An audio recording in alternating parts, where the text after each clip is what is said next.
Hello, hello, hello. This is supposed to be quick, so we want to get started on time, more or less on time.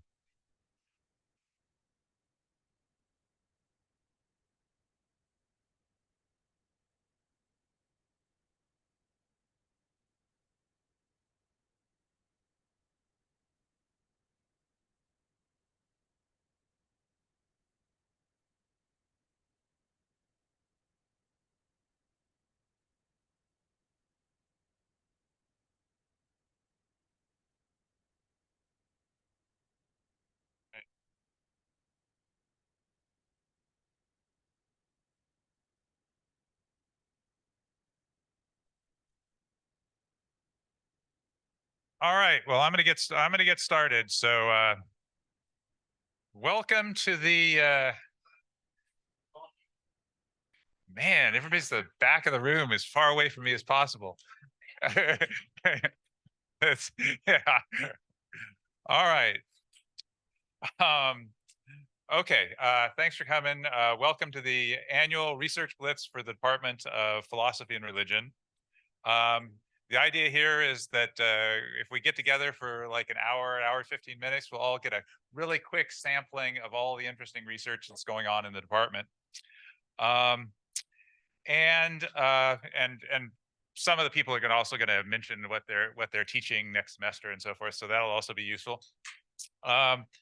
And because Northeastern has a global campus, last year we had faculty from Oakland as well as Boston participate in the Blitz. And this year we will also have faculty from London participating via Zoom. Okay, but this event is supposed to be quick, so let's get started. So here are the ground rules. So every faculty member will have, who's signed up to present, will have 5 minutes to give their presentation. I'll try and give you a warning. I'm going to be sitting over there in the corner, so I'll try and give you a warning when there's 1 minute left, and a more emphatic warning when there's no time left. We'll just have to see. We'll just have to see. What I've done is I put together a single slideshow for all the presenters that are here in Boston. The presenters that are presenting on Zoom will share their screen and present their slides. And they'll get their warnings through chat. If all goes according to schedule, we should have time for a short Q&A at the end of this. So hold all questions for the end. And two quick announcements. As it looks like most people are aware, there's food in the back of the room. And we had a cancellation, but there may very well be a talk on Friday anyways. So keep your eye out for an announcement. Okay, so in the interest of making this as quick as possible, since I'm already up here, I'll do my presentation first, and then I will go away and just keep track of time. No.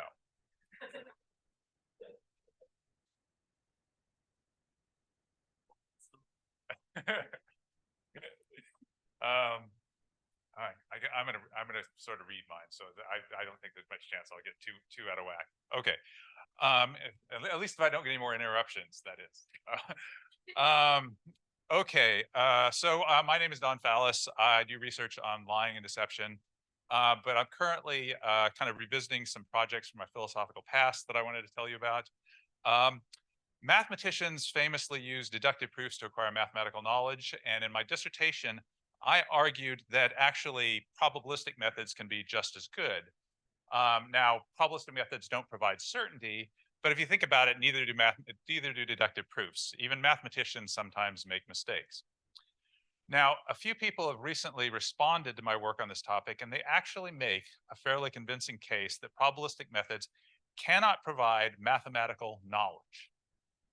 Now, this might seem like it would settle the matter in their favor, but interestingly, these respondents of mine don't have anything to say about why such knowledge is any better than or even as good as being sure to an arbitrarily high degree of probability. So much like Plato and a number of philosophers since, I am currently wondering exactly what's so valuable about having knowledge rather than extremely high probability of a true belief. Okay, so that's the first project. Another project in sort of more recent work, I've been trying to give a definition of deception. And my definition is evidence-based. Basically, I claim that deception doesn't just require intentionally causing a false belief. It requires doing so by exposing someone to evidence that is sufficient to justify that false belief. Basically, I want to say that implanting a false belief by mechanical means, as happens in Star Trek and other science fiction movies, is not, strictly speaking, deception. But someone has recently pointed out that there's a counterexample to my definition, and probably many. In particular, if Phallus were right, we would have to say that Iago did not deceive Othello about Desdemona being unfaithful. And unfortunately, this time I think my critic is right. So I'm currently working on revising my definition to deal with these counterexamples. Finally, I want to tell you just a little bit about my teaching. I'm teaching a course this spring on probabilistic inference and information theory. Philosophers, as well as mathematicians, it turns out, like to focus on deductive reasoning. That is, if we know some things for sure, what else can we know for sure? But in science and in real life, we typically have to deal with some amount of uncertainty.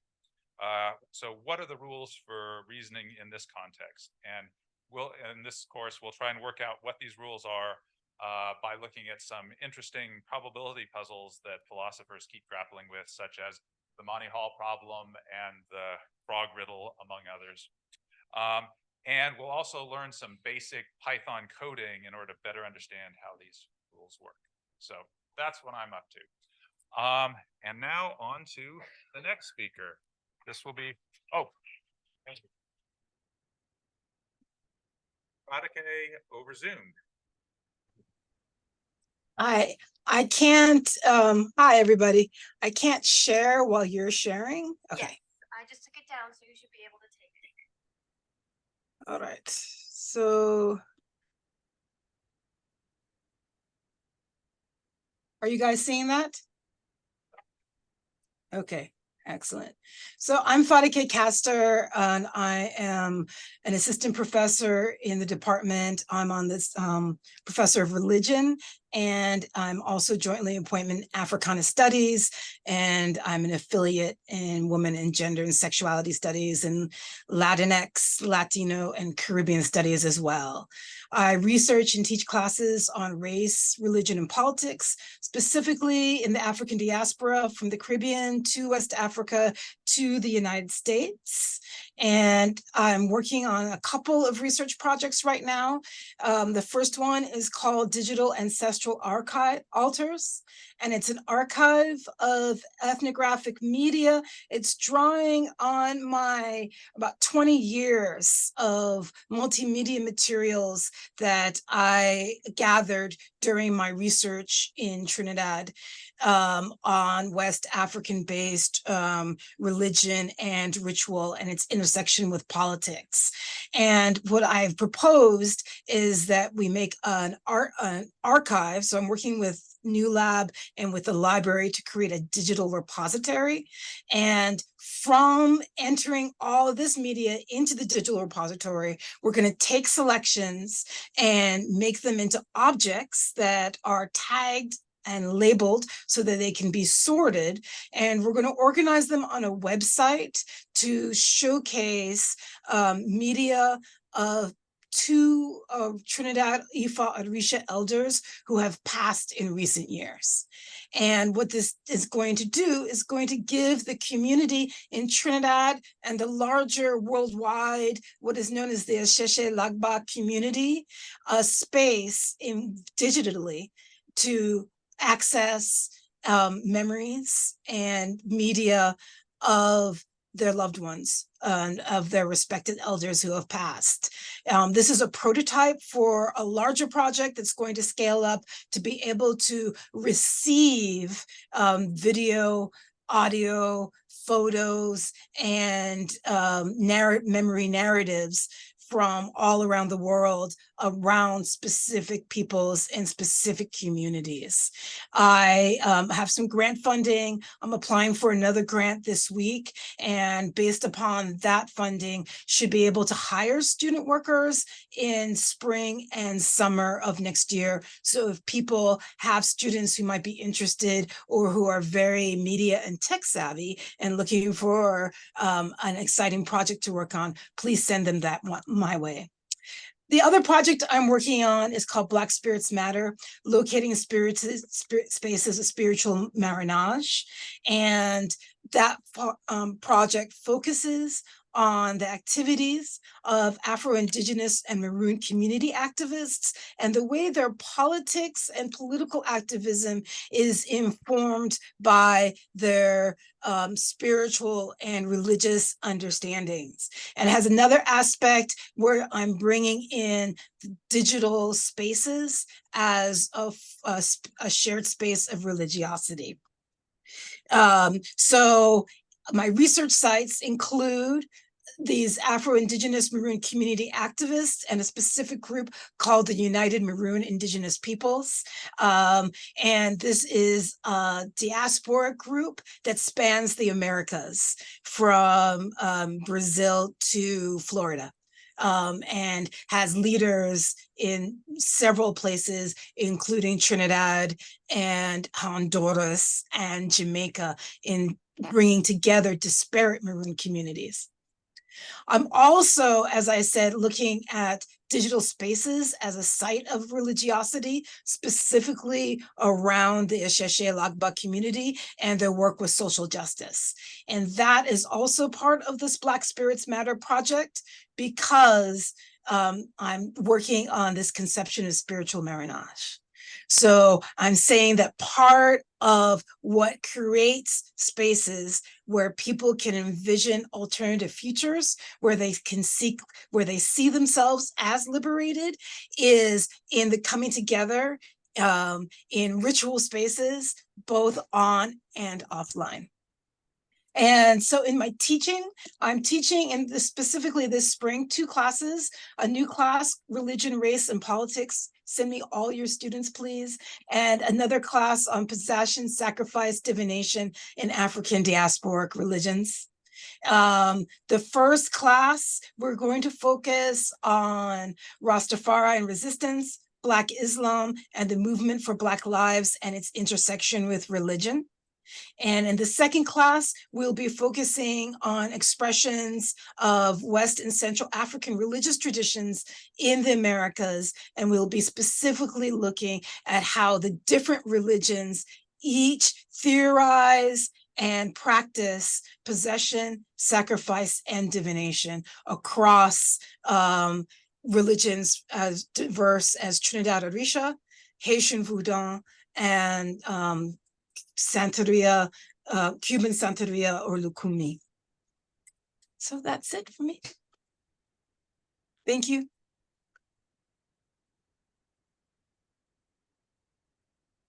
Thank you so much. Up next, we have Matt Smith.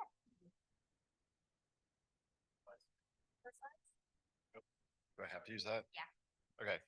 Hi, I don't have slides. Hi, everyone. I'm Matthew Smith in the philosophy department, or the philosophy side of philosophy religion department.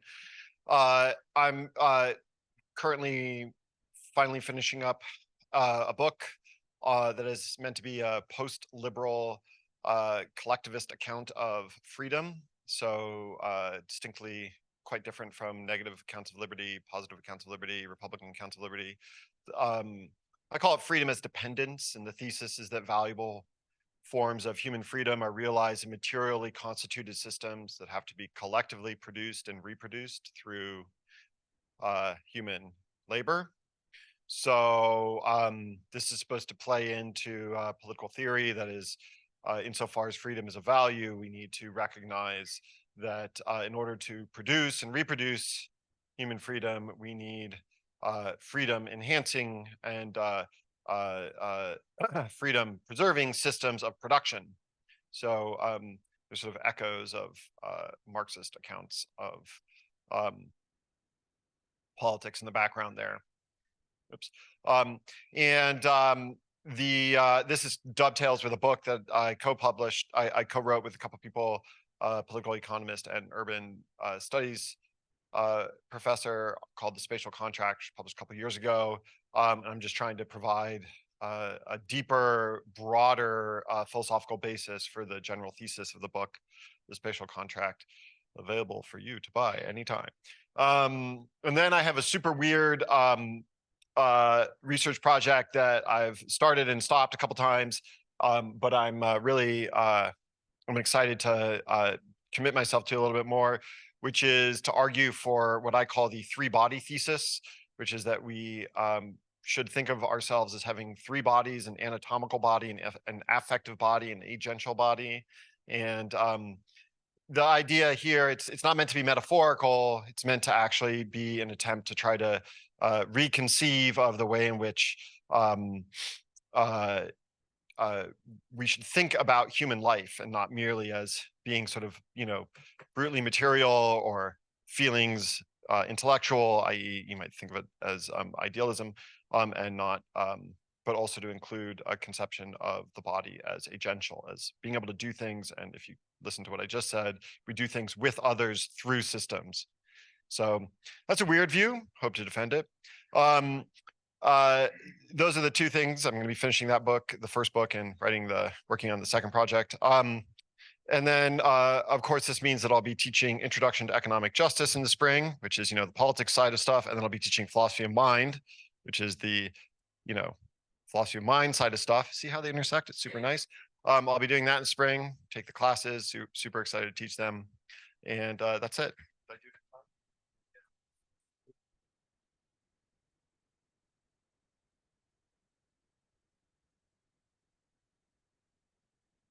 You have slides, right? Make that up for you.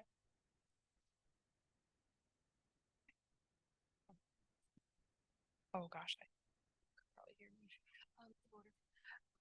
Oh, I see. Okay. Okay. Hi, I'm Marina. I work on social values in the health and life sciences, and lately I've been really focusing on the feminist values that might be at stake in that context, especially regarding how we think about sex and gender in the health and life sciences. So one example that I've worked on in the past is the NIH Sex as a Biological Variable policy. What this policy requires is that researchers doing preclinical as well as clinical research collect and disaggregate, data about, quote, both sexes. So NIH actually defines sex in a number of interesting ways. Anatomy, physiology, genetics, and hormones are among the candidates, and sex is opposed to gender as a social factor. And we've criticized this, in collaboration with the Gender Sci Lab, as really focusing on binary sex and focusing overwhelmingly on biological explanations of health as opposed to potential social factors that could play into this. This policy is interesting in its own right because it influences so much research and enforces this binary concept of sex, but it's lately gotten picked up in a couple of other contexts. So one context that many of you have heard my spiel about is female technology markets that are using the SAB policy and the motivation around it to argue that in sort of the private biotechnology sector, they can contribute to closing a gender health data gap and position what they're offering consumers as a feminist grassroots health activism project. And I've criticized that as oversimplifying and kind of constraining what we might think of as feminist health activism, and also creating some issues from a data ethics and a data donation perspective. And that's an ongoing project as this kind of expands beyond the context in which I was originally thinking about it, which were microbiome sequencing, to also pop up in hormone tracking and blood testing startups. So this is kind of an expanding issue. And I've also been thinking about how sex is defined in the context of inclusion and eligibility debates in athletics. So just as we see a variety of definitions of sex in the NIH sex as a biological variable policy, we actually also see a ton of different definitions of biological sex in the context of eligibility debates, ranging from testosterone levels for different events in athletics to a developmental process account of sex for swimming, and then just total bans on transgender athlete participation in the cycling context.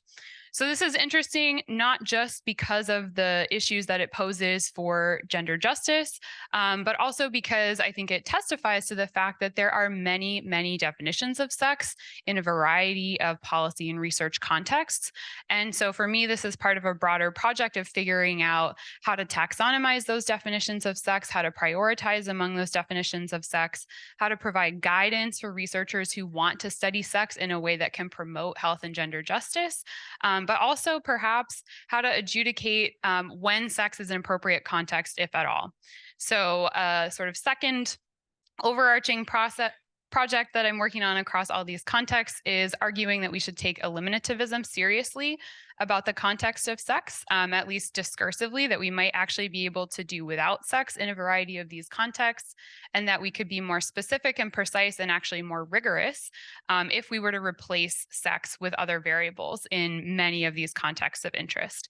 And this is kind of this is important, especially for eligibility debates, because regulators and legislators want to draw on biology as grounding their arguments about the biological reality or biological basis of performance advantages among athletes. And the science is just not really there. And part of the problem with that is that scientists lack concepts for rigorously studying the kind of variation that they're interested in. And so I think that actually biological sex might be constraining some of the inquiry and some of the laudable goals across these different areas.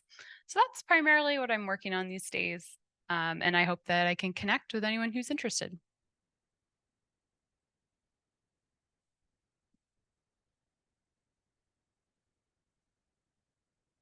Right. Next up will be Peter. You should be able to share your screen now. Does that look okay? Yep. Great. Hi, everyone. I'm Peter. I am based in London. And so I work in the history of philosophy.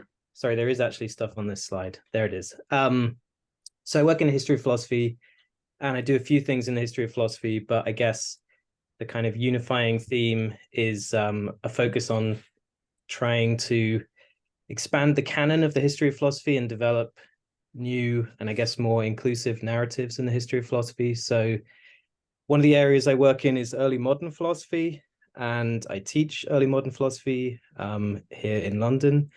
And those are just some of the figures that I work on: Margaret Cavendish, Mary Shepherd, Amo, who was a super interesting figure, the first African in Europe to get a doctorate. But I wasn't going to say too much about the early modern stuff. I was just going to, for the purposes of today, just say a bit about what I'm doing at the moment in the history of analytic philosophy. So that's kind of my other area. And the project I'm working on at the moment is called Women at the Dawn of Analytic Philosophy. So this is a project focusing on three kind of first gen, if you like, women in analytic philosophy. So people who were active in the 20s, the 30s, the 40s, and also up to the 50s.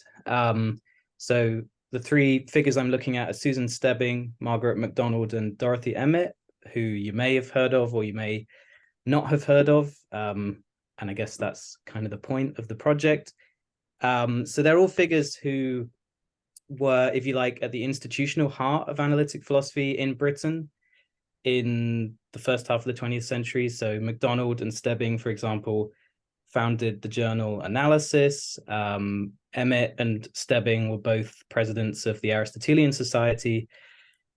So they held these, they also all published a lot. So they were all figures at the heart of analytic philosophy, but kind of don't have that much of a legacy. And kind of the starting off point or the jumping off point for this project is thinking of these figures as I said, a first generation of women in analytic philosophy. So I'm kind of thinking of the second generation as the Wartime Quartet, who have received quite a lot of attention in the last couple of years. So there were 2 books on Philippa Foot, Elizabeth Anscombe, Iris Murdoch, and Mary Midgley, kind of second generation. And I guess what this project is doing is taking a step back and looking at the people who were the women who were there earlier in the history of analytic philosophy. And also, one of the things that Midgley says about her own generation of women in analytic or British philosophy is that they had the benefit of doing philosophy in a context in which all the loud, boisterous, argumentative young men like A.J. Ayer got sent to war, and so their voices were able to be amplified. And one of the things I want to do in this project is looking back at the first gen and thinking, what was it like to be a woman in philosophy, a field which was at times explicitly sexist, without that opportunity. So yeah, I guess kind of linking it back to my wider interests, thinking about what narratives we might develop or what different stories we might tell about the history of analytic philosophy if we changed the protagonists from the usual figures of Russell and Moore and so on, and instead thinking about these women at the dawn of analytic philosophy. Okay, I think that's all that I have to say. Thanks very much for listening, and thanks for everybody else's talks.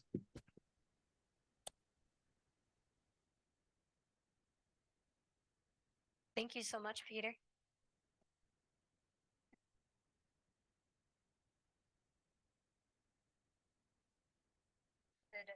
have no slides. You have no slides? I have no slides. Okay. Am I projecting sufficiently? Here I you need go. the mic. Yep, you need them. Hi, I can't take my mask off, so you'll have to just bear with it. I'm Whitney Kelting. I'm in the Department of Philosophy and Religion. I am on the religious studies side. So my 2 clusters of questions that generally move my work. One is a question of how gender power and economics shape religious practice. And the other cluster is what happens when we decenter canonical texts and look at particularly high use texts. So I'm interested in the kinds of the well-worn books in people's religious collections, the pamphlets, the handouts, the little poster on the wall. That's the stuff. If I talk about a text, that's actually the text I'm usually talking about. So, and most of those are multilingual, not translated kind of material. So I have a lot of that kind of material. So what I'm working on right now is I have 2 primary projects. One is the big one and one is the little one. So the big project is looking at the way that neoliberal economics and also some of the neoliberal values like individualism and self-cultivation and things like this play out in the context of a particular religion that I focus on, which is Jainism. Jainism is a minority tradition in Western India, and they're well known for 2 things. They're well known for like really interesting karma theory, which I'm not talking about, and they're really interesting as a classic example of a religious minority with a very out of demographic scope influence. They're super influential for a small minority.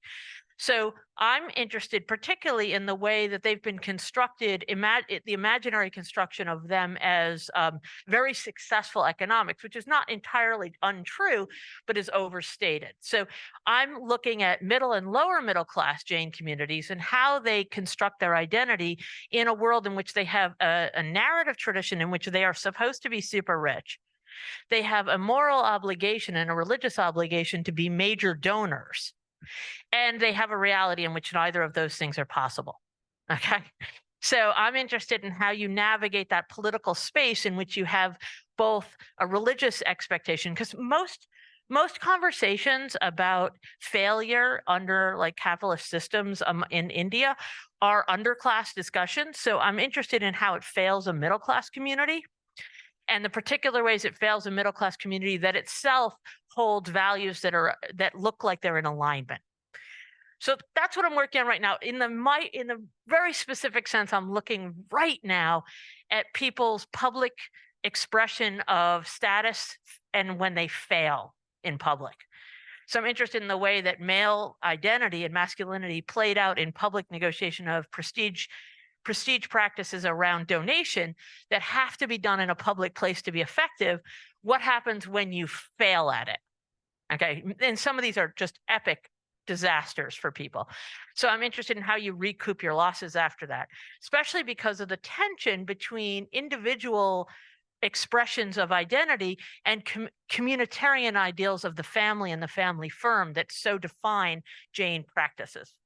So that's kind of the big project. Over here on the side, whenever I need a break from the big project, I'm translating the first translation of any devotional literature in the religion. So that's something I'm chipping away at.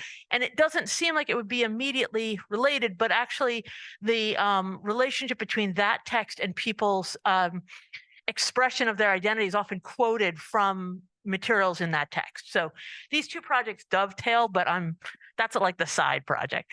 And then because it explains something that I do in class, I also, outside of the context of my normal academic writing, I also, yep, I see the 1 minute. I do write in the world of transformative justice and alternative political systems, but I do that collectively and not on campus. It matters because in the spring, Professor Delmas and I have the incredible luxury and wonder of being able to teach a course on anarchism, which I'm really excited about. And I'm also teaching the course on Islam, which I can't remember the title of. And I don't remember the numbers because that's me. But if you're interested in either of those, come talk to me. And thank you very much.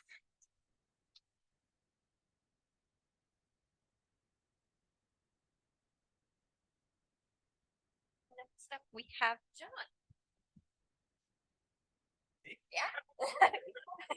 You have Talk fast, so I'm giving up. you have slides, right? I do. All right. Here's some mic. Hey, everybody. I'm Professor Basil. I'm on the philosophy side of the Department of Philosophy and Religion. That's definitely not me.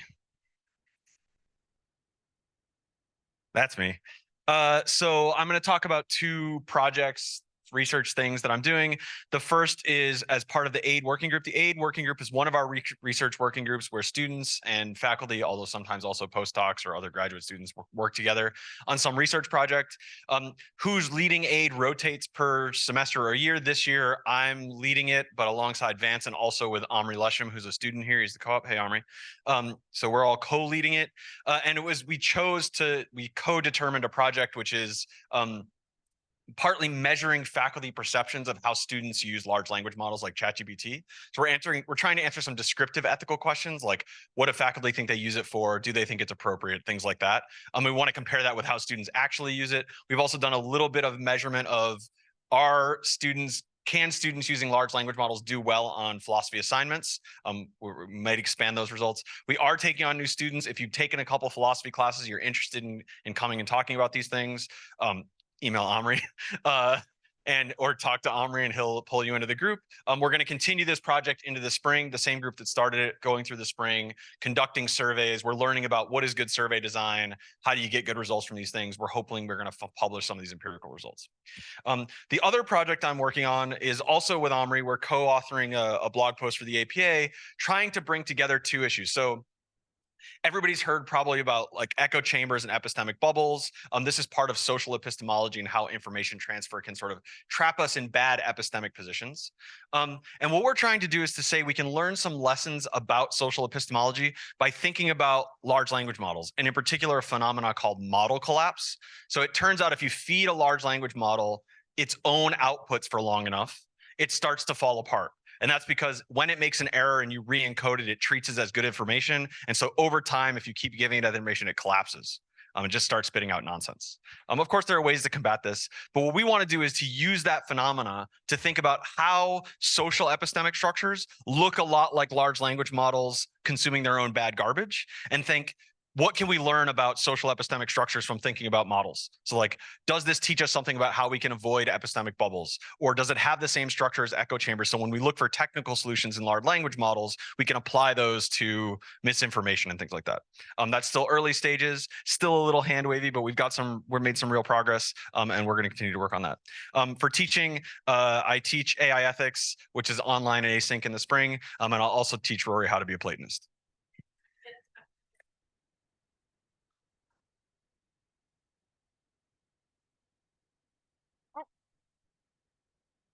Next up, we have Alice. You should be free to share.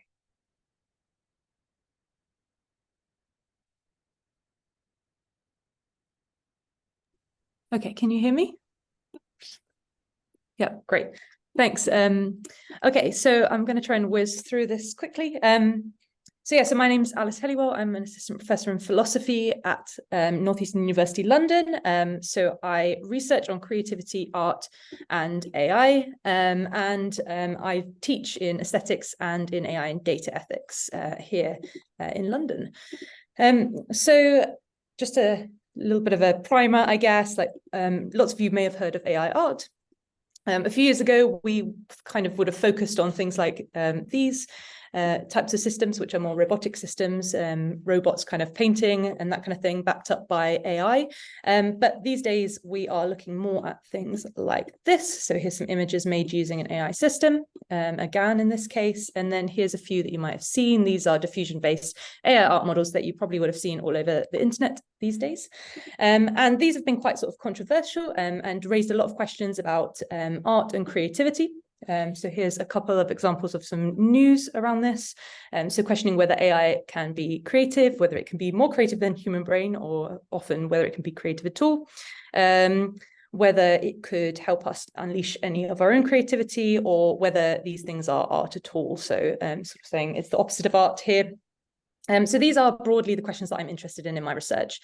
So I see my research as kind of falling into three broad categories. The first one being around art. So can AI make art? Should AI change what we value about art? And thinking about how we might attribute responsibility for images or artworks made by AI. The second is around creativity. So can AI be creative? What barriers might there be to a future AI being creative in some way, for example, novelty and agency, and examining the relationship between autonomy and creativity for AI systems. And finally, an ethics piece. So what are potential ethical issues with AI art, such as bias or use of other people's intellectual property? I propose to treat art as data, to use kind of typical data protection methods to try and protect people's artworks, and thinking about the idea of a responsibility gap and how we should attribute responsibility, again, around AI images. My current focus of my research is sort of very currently on AI and creative agency. So agency is something that's seen as central to some accounts of creativity, but this is, of course, a challenge for AI systems. So I'm working on proposing a more robust account of minimal agency, which is something that has been discussed in the creativity literature, and proposing this as a requirement of creativity. So it kind of goes, it sort of bridges a bit of a gap between full sort of human agency and this very minimal account. And the next thing that I'm moving on to focus on is going to be flourishing and achievement in the age of AI art. So some people have proposed achievement as a model of art, and it's also something that comes up in the literature on AI and automation, and the impact of automation on humans. So this project would investigate the link between these two.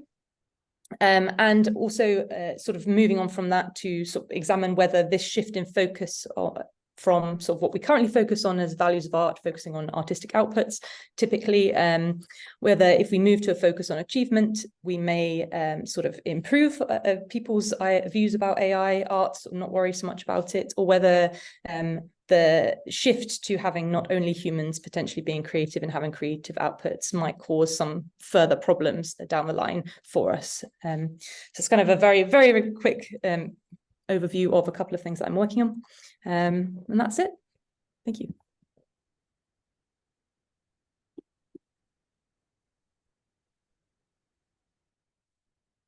Thank you so much for that. Next, we have Brandon. Do you have slides?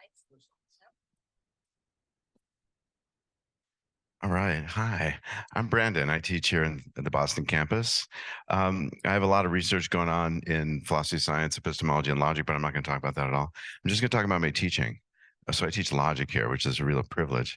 Logic, as we know it, was developed in the late 19th century by people like Frege and Russell, and for a very specific purpose, and that was to have a framework for determining whether mathematical arguments were cogent or not.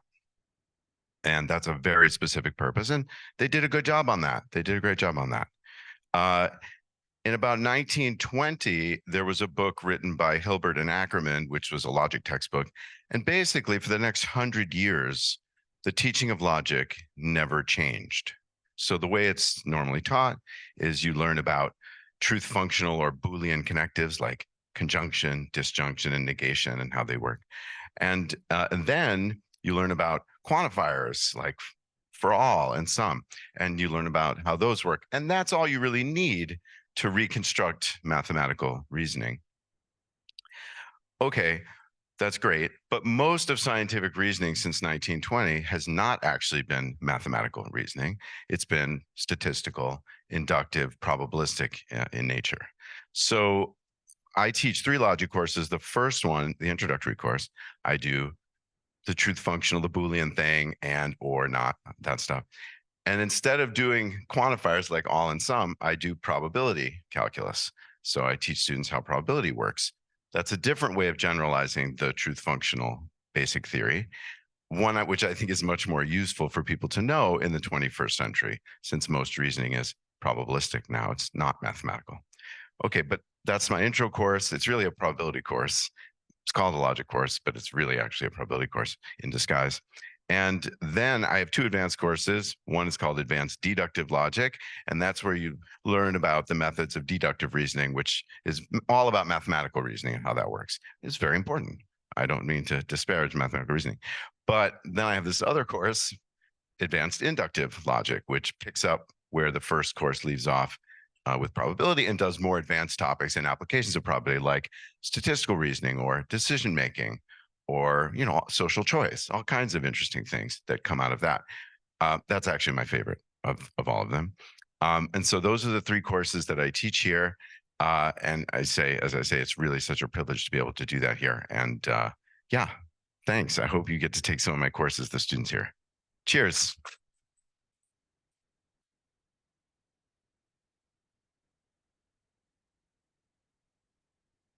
And then. Yes, right.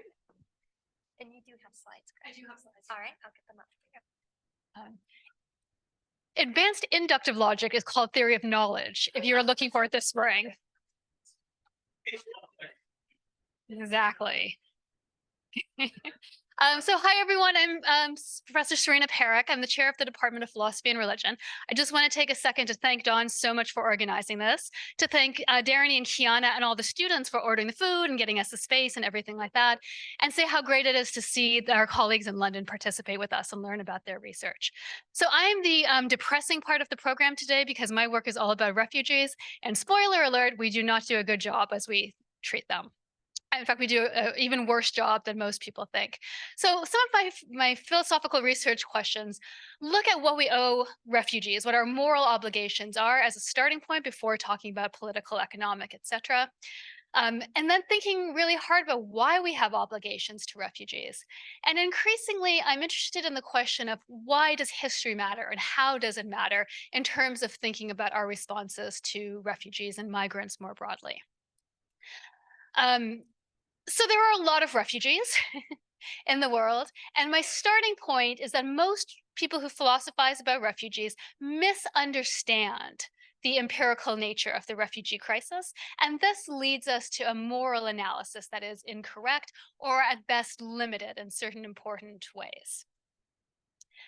When we talk about our moral obligations to refugees, one of the starting places to talk about what we in fact have promised refugees, so what is supposed to happen to them.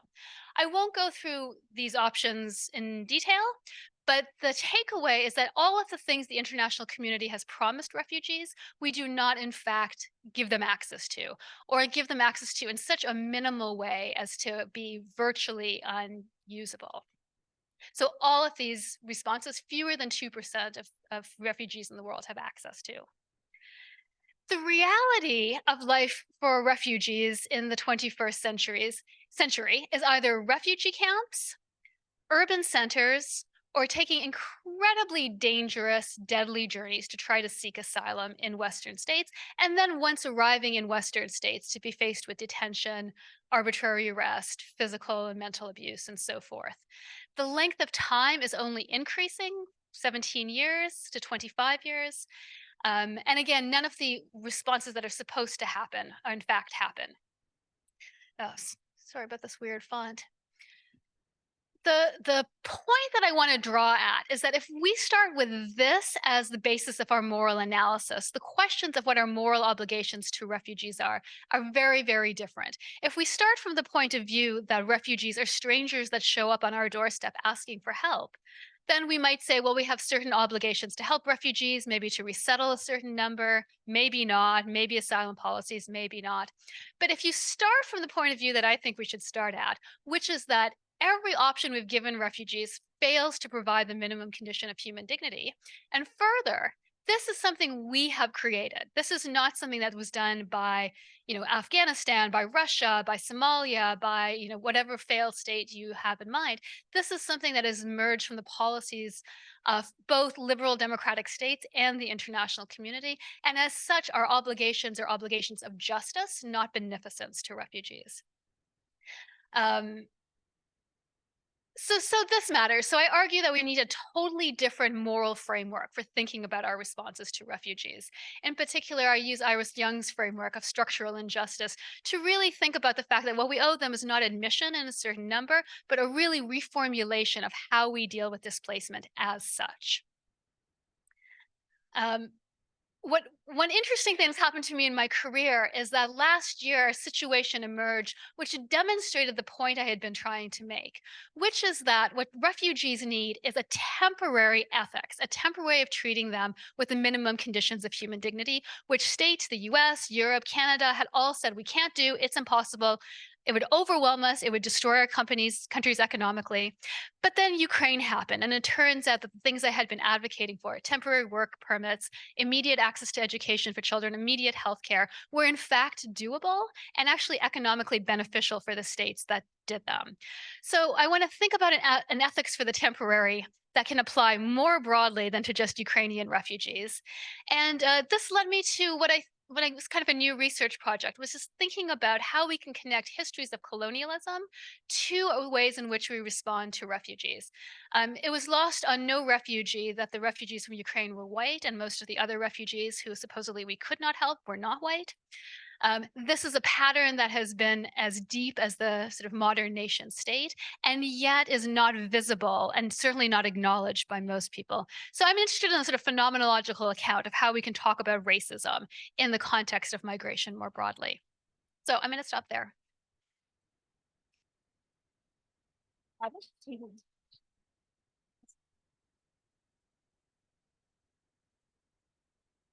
right. Up next is Brian. You should be able to share your screen now.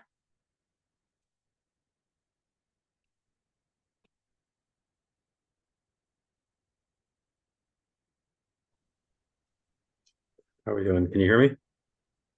And see my slides? Yeah, great. Okay. I'm just going to launch in. I'm going to talk a bit about AI and information ethics. Who am I?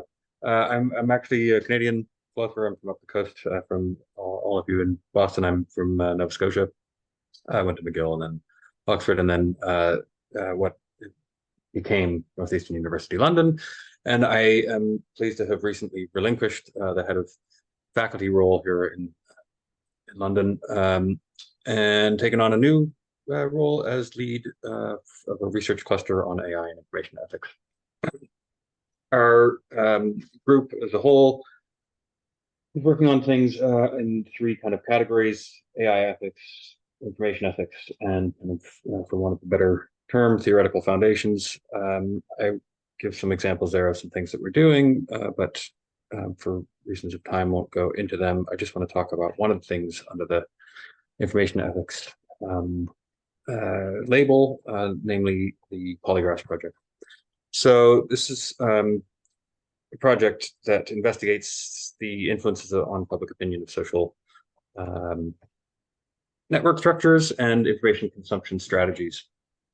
And our research team is using computer simulations of communities of inquiring agents who learn from their own observations and from the testimony of their network neighbors.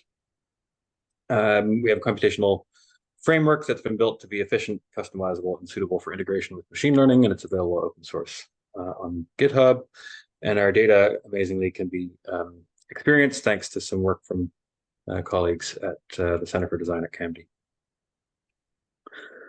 Our simulations model communities as networks of agents, and they're investigating a hypothesis and communicating relevant evidence to their neighbors. And we make a bunch of assumptions or idealizations here that I think are useful, but it's worth flagging. So we assume that the opinions that we're investigating concern factual matters, so they're either true or false, correct or incorrect. Our agents are rational in the sense that they're appropriately responsive to evidence, both in their thought and in their action. And the evidence they front is stochastic or chancy. So you can think of the problem that they're facing as determining when viewing a series of results of coin tosses, whether the coin is biased towards heads or biased towards tails. Now, previous work by Kevin Zollman found that denser networks, at least when they're small, are faster but more error prone. So they get the wrong answer more, even if they get the answer more quickly. We found that ignorance persists differentially in networks with different shapes, even when they have the same overall connectivity, which is something that Zollman sort of suggested wasn't the case. More recently, O'Connor and Weatherall have developed homophily-based models of mistrust. So people mistrust each other based on, or distrust each other based on differences of opinion. And we found that we can divide their models into two kinds. Those where polarization is a possible outcome. So at the end of the simulation, two agents have different opinions and irreconcilably so. And those where that's not possible, where we found that where polarization is possible, there's more long-term ignorance and delays to the achievement of knowledge. And where it's not possible, discounting evidence received from neighbors delays convergence to the truth. We also found that structure sensitivity and the aggregation of individual attitudes makes a difference to group attitudes. So we observed that in a large real-world setting, the size of majority opinion, that is the kind of percentage of the votes, increases much more quickly when voting is weighted by the neighborhood size, that is by how many neighbors a given node has. And lastly, we did a bunch of work on misinformation using our own higher order evidence models. And that work has revealed that the more misinformants there are, the less likely it is that a correct consensus will emerge in the community. And when it does, it takes longer to arrive at the truth. Moreover, that for a given level of misinformation, there's a trade-off between correctness and speed in information processing strategies. In the presence of disinformation, the ability of gullible or trusting agents to discern the truth plummets, while more skeptical agents are considerably delayed in arriving at the truth. And finally, a very small number of influential misinformants can have an effect comparable to that of a much larger number of misinformants that are chosen uniformly at random. So those are some of the findings that we've had so far on this project, and we're going to keep on exploring this in the coming months and beyond. Thanks.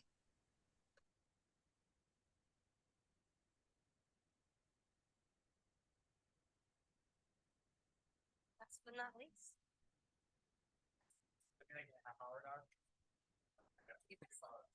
I do, yeah.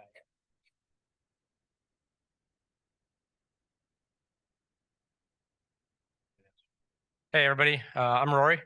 A couple of plugs first. I run the Rossetti Research Group for students here, which explores topics in the intersection of philosophy and science. The goal is to get students not normally interested in philosophy. By exploring topics they don't normally interact with in classes. One of the things we're worried about this term is we're thinking about spite. We've just read Dostoevsky. We read a book on psychology of spite. This will be a little bit about the game theory of spite here.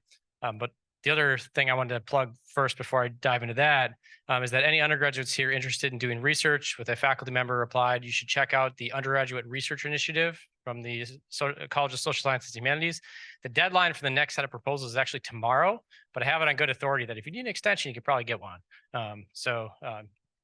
Go ahead and Google Undergraduate Research Initiative, College of Social Sciences and Humanities, Northeastern. You'll find the details there. Or you can talk to me and I can point you there. Okay. So a bit about what I've been working on lately. I am currently working on a book on spite, which is defined minimally as costly, harmful behavior. Of course, there's a lot of extra connotations typically thrown around with spite. We're going to work with that minimal definition for the time being. Trying to explain why spite comes about and why it sticks around. It's a little bit challenging normally because if spite is costly and harmful, the typical way we explain why behaviors show up is by pointing to the benefits they generate in some way, shape, or form. But given its definition, there aren't a lot of benefits that come from spite. And so the normal avenues for explaining why this behavior shows up and sticks around are not available to us. But that doesn't mean there aren't explanations. It turns out that there are. And I'm just going to sort of walk through one simple case right now that sort of illustrates sort of interesting nuances and complexities that show up. Little bit of background. There's a older puzzle. Why do we get altruistic behavior, which is costly helping behavior? Well, one of the answers to how we get altruistic behavior is, well, what if you have multiple chances to interact with one another? Maybe I can help you today at a cost to myself because you're going to help me tomorrow, and then we can do this sort of reciprocal exchange going forward. We all sort of familiar with reciprocity. That's one of the ways that we get altruism. It turns out that when you repeat interactions, you can also get spite. It has a sort of darker side as well. So how does that work? We represent it game theoretically first, because that's what I do. I mean, there are other ways to think about this, sure, but this is the one I know about. So we might imagine that two players, they interact, they both have the opportunity to pay a cost to inflict a harm on the other one. And we get this game over here. It's actually called The Prisoner's Delight. You might have heard The Prisoner's Dilemma. That's a boring game. This is the exciting game. Actually, no, this one is actually normally not taught because it's so stupid. As you can see, the best option is just to be nice to one another. And it's the best option for everybody, and it's the best option for the individuals. Why? Because if you are spiteful to the individual, you have to pay a cost. And if they're spiteful to you, you get harmed. So if you are nice when they're nice, nothing happens. If you're nice when they spite, you get harmed. If you spite when they're nice, you have to pay the cost to spite, and they get harmed. If you both spite, then you both get harmed and you both pay the cost. Sounds like it's terrible. And so game theoretically, it shouldn't show up unless you start playing the game a lot. And when you play the game a lot, it turns out that there are a lot more strategic complexities that shows up. And there's this approach. Don't worry too much about the details of the diagram on the right. What it shows is those are all the possible payoffs in the game that could happen if you play the game again and again on average. The shaded blue area is all the possible payoffs that you could sustain in equilibrium. And what you might notice is that there are that point up in the upper right corner there, that's the efficient point. That's the point that the nice behavior gets. But all those other points enable some degree of spite to exist in equilibrium. How does it work? Well, what you can do is you can set up these strategies that they play like this. Like imagine two players, they both are going to spite every other round. So day one, they spite each other, right? Day two, they back off, they take it easy. Day three, they spite each other. Day four, and they just repeat this pattern. Why do they keep doing this?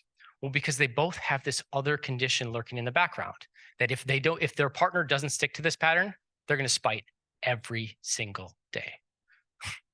And so their partner sticks to the moderate amount of spite because they're afraid of more spite coming their way in the future. Spite can be used to enforce spite in weird ways. Now, what do they get out of this? Nothing. They hurt each other. But that doesn't mean it's not stable and won't stick around. So this is one potential explanation for where spite comes from. Thanks.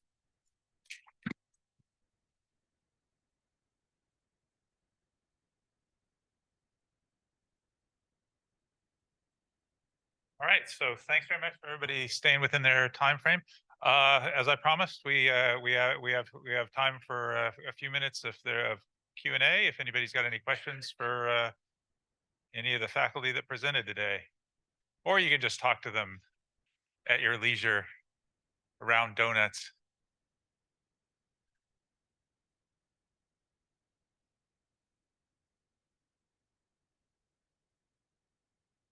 All right, I guess it's the donuts then. So, thanks so much for coming.